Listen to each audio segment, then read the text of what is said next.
सभी को best study class की तरफ से प्रणाम। आज हम आपके लिए क्रॉप प्रोडक्शन टेक्नोलॉजी सेकेंड रबी क्रॉप्स के गेहूं से जुड़े हुए अति महत्वपूर्ण प्रश्न लाए हैं। तो समय ना नष्ट करते हुए बढ़ते हैं आज के प्रश्नों की तरफ। आज का पहला प्रश्न,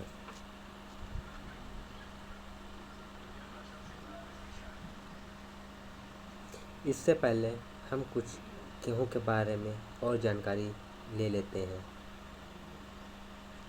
गेहूं का वानस्पतिक नाम क्या है? तो इसका वानस्पतिक नाम है ट्रिटिकम एस्टिवम, ट्रिटिकम बालगेयर। इसके दो नाम हैं। इसका कुल ग्रेमिनी है, वंश ट्रिटिकम है और इसकी कई अलग अलग जातियां हैं। भारत में गेहूं 3 जातियों की खेती की जाती है जो निम्न है। नंबर 1 ट्रिटिकम एस्टिवियम जो चपाती वाला गेहूं है। दूसरा ट्रिटिकम ड्रम जिसे मेकोनी या सूजी वाला गेहूं कहते हैं। नंबर तीसरे पे आता है ट्रिटिकम डाइकोम, यह समर गेहूं है। भारत में उपयुक्त प्रजातियों के अंतर्गत क्रमशः 87%, 12%, 1% क्षेत्रफल पर खेती की जाती है। अर्थात ट्रिटिकम एवस्टम ये 87% पे होता है, सूजी वाला गेहूँ यह 12% पे किया जाता है और समर वाला गेहूँ यह 1% पे किया जाता है। तो बढ़ते हैं आज के पहले प्रश्न की तरफ। गेहूँ की हल के पीछे पंक्तियों में बुवाई की दर कितनी होगी? तो इसका सही आंसर है 100 kg प्रति हेक्टेयर। बढ़ते हैं अगले प्रश्न की तरफ। गेहूं की सीड ड्रिल से बुवाई में दर क्या होगी? तो इसका सही आंसर है 100 kg प्रति हेक्टेयर। बढ़ते हैं अगले क्वेश्चन की तरफ। गेहूं की डिबलिंग विधि से बुवाई दर क्या होगी? तो इसका सही आंसर है 25 से 30 kg प्रति हेक्टेयर। यह प्रश्न बहुत ही महत्वपूर्ण है परीक्षाओं के लिए, तो कृपया इन्हें ध्यान से पढ़ें। बढ़ते हैं अगले प्रश्न की तरफ। गेहूं की पछेती बुवाई विधि से बुवाई दर क्या होगी? तो इसका सही आंसर है 125 kg प्रति हेक्टेयर। बढ़ते हैं अगले प्रश्न की तरफ। गेहूं की बोनी जातियों भ्रूण ग्रेचोल कितना होता है? तो इसका सही आंसर है औसतन 5 सेमी। बढ़ते हैं अगले प्रश्न की तरफ। गेहूं की बोनी जातियों को कितनी गहराई पर बोना चाहिए? तो इसका सही आंसर है 4 से 5 सेमी पर। बढ़ते हैं अगले प्रश्न की तरफ। जहां भूमि में नमी की मात्रा अधिक होती है वहां किस विधि से बुवाई की जाती है?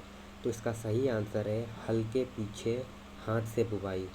अर्थात इस विधि में एक आदमी हल से कोण बनाता जाता है और दूसरा आदमी पीछे पीछे कोण में बीज डालता है, जिसे हल के पीछे हाथ से बुवाई कहते हैं। बढ़ते हैं अगले प्रश्न की तरफ।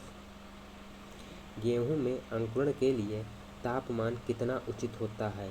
तो इसका सही आंसर है 20 डिग्री प्रति सेल्सियस। बढ़ते हैं अगले प्रश्न की तरफ। गेहूं की बुवाई के लिए मृदा ताप कितना होना चाहिए? तो इसका सही आंसर है 12 डिग्री सी से कम और 29 डिग्री सी से अधिक नहीं होना चाहिए। बढ़ते हैं अगले प्रश्न की तरफ। गेहूं की जिन जातियों की अवधि 135 दिन से 140 दिन होती है उन्हें कब बोना चाहिए? तो उन्हें नवंबर के प्रथम पखवाड़े में ही बोना चाहिए।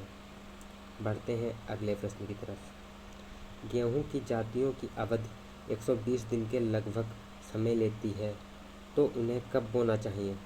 उन्हें 15 से 30 नवंबर तक बो लेना चाहिए। बढ़ते हैं अगले प्रश्न की तरफ। पछेती बुवाई में प्रयुक्त गेहूं की प्रमुख जातियां हैं। प्रमुख जातियां कौन कौन सी हैं? आइए पढ़ते हैं। वो निम्न है: यूपी 262, यूपी 115। बढ़ते हैं अगले प्रश्न की तरफ। गेहूं के दाने में नाइट्रोजन किस रूप में पाई जाती है? तो इसका सही आंसर है ग्लूटीन, प्रोटीन के रूप में पाई जाती है।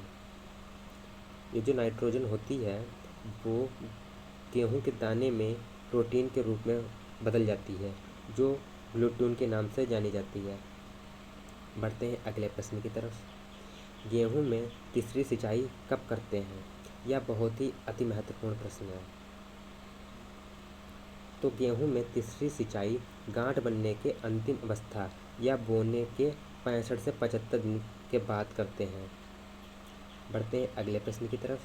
गेहूं में गेरुई कितने प्रकार की होती है? यह प्रश्न पिछली परीक्षाओं में कई बार पूछा जा चुका है, जैसे सेकेंड सेमेस्टर में, थर्ड सेमेस्टर में। तो आइए पढ़ते हैं कि गेरुई कितने प्रकार की होती है।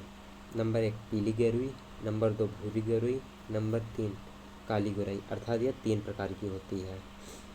बढ़ते हैं अगले प्रश्न की तरफ। उससे पहले कुछ विशेष जानकारी ले लेते हैं। गेहूं के सिंचित क्षेत्रों के लिए पोषक तत्वों की मात्रा कितनी होनी चाहिए? जातियाँ, देसी जातियाँ, नाइट्रोजन 60 से 80 किलोग्राम प्रति हेक्टेयर, फास्फोरस 30 से 40 किलोग्राम प्रति हेक्टेयर और पोटास 40 किलोग्राम प्रति हेक्टेयर। बोनी जातियों के लिए समय से बुवाई के लिए 120 किलोग्राम प्रति हेक्टेयर नाइट्रोजन की ज़रूरत पड़ती है, फास्फोरस 60 kg प्रति किलोग्राम हेक्टेयर और पोटास भी 40 किलोग्राम प्रति हेक्टेयर पड़ती है। बोनी प्रजातियाँ, इन्हें पछेती बुवाई से जोड़ा जाता है। इनके लिए नाइट्रोजन 60 से 80 किलोग्राम प्रति हेक्टेयर, फास्फोरस 40 किलोग्राम प्रति हेक्टेयर और पोटास 40 किलोग्राम प्रति हेक्टेयर। असिंचित क्षेत्रों के लिए देसी जातियाँ 20 से 30 kg प्रति हेक्टेयर नाइट्रोजन की आवश्यकता होती है। फास्फोरस 20 kg प्रति हेक्टेयर, पोटास 15 kg प्रति हेक्टेयर। बोनी जातियाँ 40 से 60 किलोग्राम नाइट्रोजन प्रति हेक्टेयर, फास्फोरस 30 किलोग्राम प्रति हेक्टेयर और पोटास 20 किलोग्राम प्रति हेक्टेयर। अब पढ़ते हैं अगले प्रश्न की तरफ। जिनेव डाइथेन जेड 78 का छिड़काव किया जाता है। यह छिड़काव किसके लिए किया जाता है? तो इसका छिड़काव काली व भूरी गेरुई के लिए किया जाता है। काली व भूरी गेरुई को रोकने के लिए किया जाता है। किसका किया जाता है? जिनेव डाइथेन जेड 78 का छिड़काव किया जाता है। तो मित्रों, अगर आपको हमारा वीडियो पसंद आया हो तो हमारे चैनल को सब्सक्राइब, लाइक एंड शेयर करना ना भूलें। धन्यवाद।